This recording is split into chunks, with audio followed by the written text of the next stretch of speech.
Bonjour Danny Boone. Bonjour. Qu'est-ce qui fait que vous êtes dans cet état-là? À ce point? Ah, Ah, ah, ah et là ah tout merde, on est à s'éclaire. Paris. Ah, vous vivez où alors aujourd'hui? Je vis à Bruxelles. Ah, à Bruxelles. Je suis retourné là où j'ai fait mes études Eh d'ailleurs. oui. Ça va? Inspection?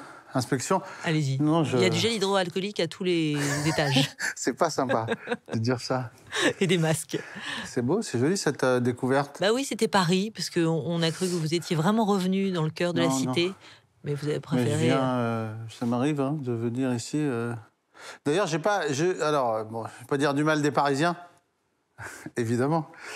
Euh, et j'ai pas, je garde pas je veux dire, j'ai pas un super souvenir de. Sauf quand je suis devenu connu, mais quand je suis arrivé à Paris, c'était très dur.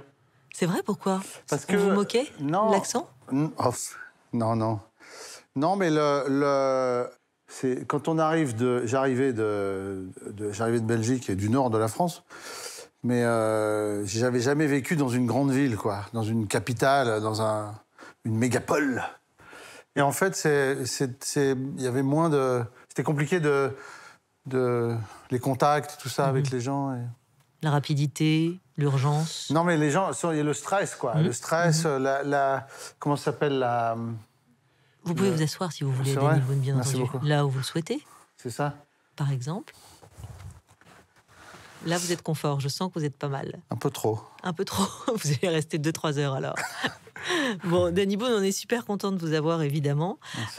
D'autant que vous êtes ici pour nous parler, en tout cas aujourd'hui, de votre nouveau film, donc le 7e, qui s'intitule 8 rue de l'Humanité et qui est disponible sur Netflix. Est-ce qu'on peut dire que c'est une sorte de bienvenue chez les confinés? Bienvenue chez les confinés. Oui, oui, c'est ça. Ouais, c'est une histoire de. C'est une histoire d'humanité. Enfin, c'est une histoire de fraternité. Ça raconte ça, surtout de gens qui sont qui sont enfermés ensemble et qui se reconnaissent depuis des années, puis et qui vont se connaître en fait. On enlève le re. Voilà.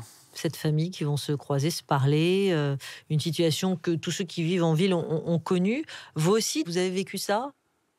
Je suis resté, j'ai été confiné chez moi, à Bruxelles, avec mes enfants et Laurence et son fils.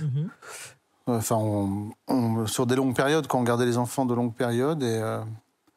Et puis, voilà, on a vécu ça comme tout le monde, quoi, en étant d'abord surpris, sidéré, choqué de ce qui se passait, de vivre ce moment. Et puis après, on a essayé surtout de s'occuper correctement des enfants, parce qu'au début, en fait, le problème, c'est que comme on a l'info en continu, on a tendance à pas se rendre compte que les enfants sont des éponges et qu'ils prennent ça De plein fouet. de plein fouet. Et quand un de nos enfants s'est blessé, et on devait l'emmener, il s'est ouvert le menton, on devait l'emmener à l'hôpital. Il était plus inquiet d'aller à l'hôpital parce qu'il était persuadé qu'il allait passer la porte, attraper le Covid et mourir. Tellement. Du coup, on s'est dit, oh là, on va faire attention et un peu moins regarder les infos ou parler de manière angoissée ou hypocondriaque devant les enfants pour pas les faire paniquer, quoi. Bon, on va regarder la bande-annonce de ce que ça donne, 8 rue de l'Humanité. Ils sont un peu barrés, hein, les habitants de votre immeuble. Ouais, Regardons.